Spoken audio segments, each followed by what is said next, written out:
পাহাড়ে কোনো নতুন জায়গার খোঁজ করছেন যেখানে শান্ত নিরিবিলি পরিবেশ, কোনো হই হুল্লোড় নেই?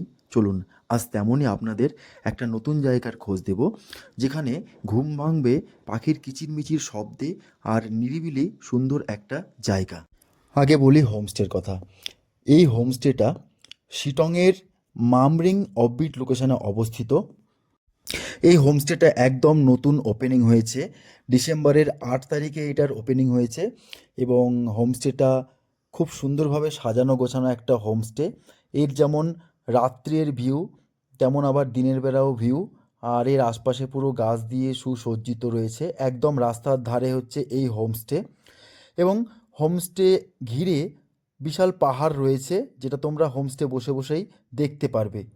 এবার আসি রুম। এখানকার রুমগুলো খুব সুসজ্জিত রুম। রুমের ভেতরের ডেকোরেশন সব কিছুই একদম ঠিকঠাক। এই রুমে দুটো করে বেড রয়েছে, 4 জন ঘুমোতে পারবেন, একটা বেডে 2 জন করে। এবং টেবিল, গ্লাস, জগ রয়েছে। এখানে জামা কাপড় টাঙানোর হুঁকো দিয়ে দেওয়া হয়েছে। রুমগুলো বেশ স্পেশিয়াস এবং রুমের জানলাগুলো খুব বড় সড়োই করা হয়েছে, যেখানে ঘুমিয়ে ঘুমিয়েই এইরকম পাহাড়ের ভিউ আপনারা দেখতে পারবেন। এখানে টোটাল 3টে রুম রয়েছে, 3টে রুমেই 4 বেড করে, অর্থাৎ টোটাল 12 জন ঘুমোতে পারবেন। এই হোমস্টেটা দার্জিলিং থেকে মাত্র 28 কিলোমিটার ডিস্ট্যান্সে অবস্থিত এবং শিলিগুড়ি থেকে মাত্র 2 থেকে 2.5 ঘন্টার মধ্যে এই হোমস্টেতে পৌঁছে যাওয়া যায়। আপনাদের ভালো লেগে থাকলে আপনারা অবশ্যই বুকিং করতে পারেন।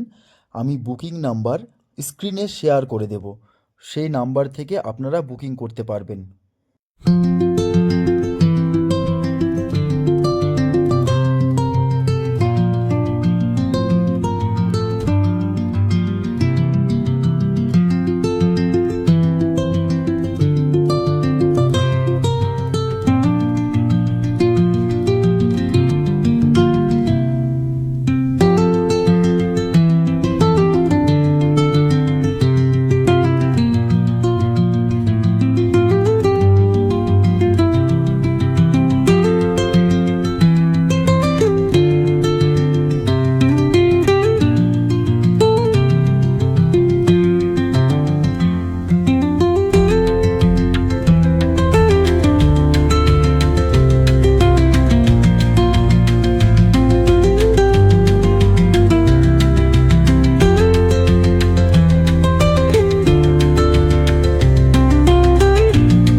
এই হোমস্টেটি তোমরা রাস্তার পাশেই পেয়ে যাবে, যেখানে কোথাও পায়ে উঠে হাঁটতে হবে না, পাহাড় চড়তে হবে না।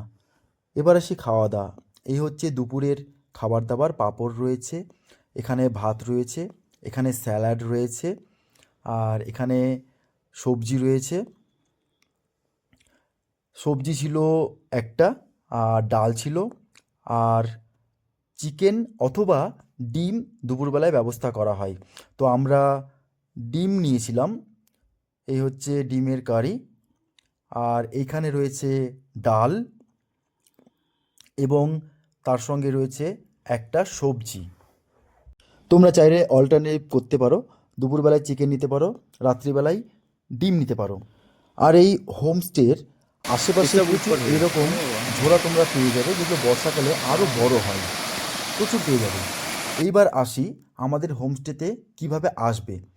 ফার্স্ট বলে রাখি, আমাদের এখানে আসার জন্য পার্সোনাল গাড়িতেও আসতে পারো অথবা শেয়ার গাড়িতেও আসতে পারো। পার্সোনাল গাড়ি করে এলে গাড়ি ভাড়া পড়বে এনজিপি থেকে ছোট গাড়ি 3,000 টাকা একটা গাড়ি, এবং বড় গাড়ি 3,500 টাকা। আর শেয়ার গাড়িতে আসতে চাইলে তোমাদের দার্জিলিং মোড় থেকে তোমরা ডাইরেক্ট শিটংয়ের মামরিং অবধি শেয়ার কার পেয়ে যাবে। এর জন্য ড্রাইভারের সঙ্গে আগের থেকে যোগাযোগ করতে হবে। যদি তোমরা চাও আমার সঙ্গে কন্ট্যাক্ট করতে পারো, আমি তোমাদের ড্রাইভারের নাম্বার শেয়ার করে দেবো, সেখান থেকে তোমরা যোগাযোগ করে নিতে পারবে। শেয়ার গাড়ির ভাড়া পড়বে মাথাপিছু 300 টাকার আশেপাশে। এবার বলি কোন রাস্তা দিয়ে এলে সবথেকে ভালো ভিউ পাবে। ফার্স্ট হচ্ছে একটা মংপু যোগীঘাট হয়ে আসা যায়, সেখান দিয়েও ভিউ ভালো। মংপু রবীন্দ্রনাথের বাড়ি এবং যোগীঘাট একটা খুব সুন্দর রিভার সাইড, সেখান দিয়ে একটা আসা যায়। সেকেন্ড হচ্ছে তোমরা কার্শিয়াং হয়ে আসতে পারবে। কার্শিয়াং হয়ে সেম একই ভাড়া পড়বে 300 টাকা মতো শেয়ার গাড়িতে। এবং আরেকটা রাস্তা খুব ভালো ভিউয়ের সঙ্গে আসতে পারো, সেটা হচ্ছে মহলদিরাম হয়ে, যেটা শিবখোলা রিভার হয়ে মহলদিরাম ভিউ পয়েন্ট হয়ে আসা যায়। সবথেকে আমি সাজেস্ট করব যে মহলদিরাম হয়ে আসাটা বেটার, কারণ সেখান দিয়ে ভিউটা খুব সুন্দর ভিউ। আর আমি যে এখানে ভিডিওগুলো দিয়েছি সেটা হচ্ছে মহলদিরাম রাস্তা, এই রাস্তা দিয়ে আমরা এসেছিলাম। আমরা এর আগেও যোগীঘাট হয়েও এসছি আর কার্শিয়াং হয়ে এসছি, তবে মহলদিরামের ভিউ পয়েন্টটা হচ্ছে বেস্ট একটা ভিউ। সেখান থেকে মহলদিরাম যে ভিউ পয়েন্টটা রয়েছে সেখান থেকে কাঞ্চনজঙ্ঘা অসম্ভব সুন্দর দেখা যায়। এছাড়াও তোমরা অহলদারা ভিউ পয়েন্ট ঘুরে আসতে পারো। তোমাদের দেখাই এবার মহলদিরাম থেকে কাঞ্চনজঙ্ঘার ভিউ।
আর এই হচ্ছে যোগীঘাট, যেটা বললাম যে আমাদের হোমস্টে থেকে মাত্র 5 থেকে 6 কিলোমিটার ডিস্টেন্সেই এইরকম একটা রিভার ভিউ রয়েছে, যেটা খুব সুন্দর একটা ভিউ। এখানে এলে তোমরা খুব ভালোভাবেই ঘুরতে পারবে, ছবি তুলতে পারবে, নানান অ্যাক্টিভিটি করতে পারবে।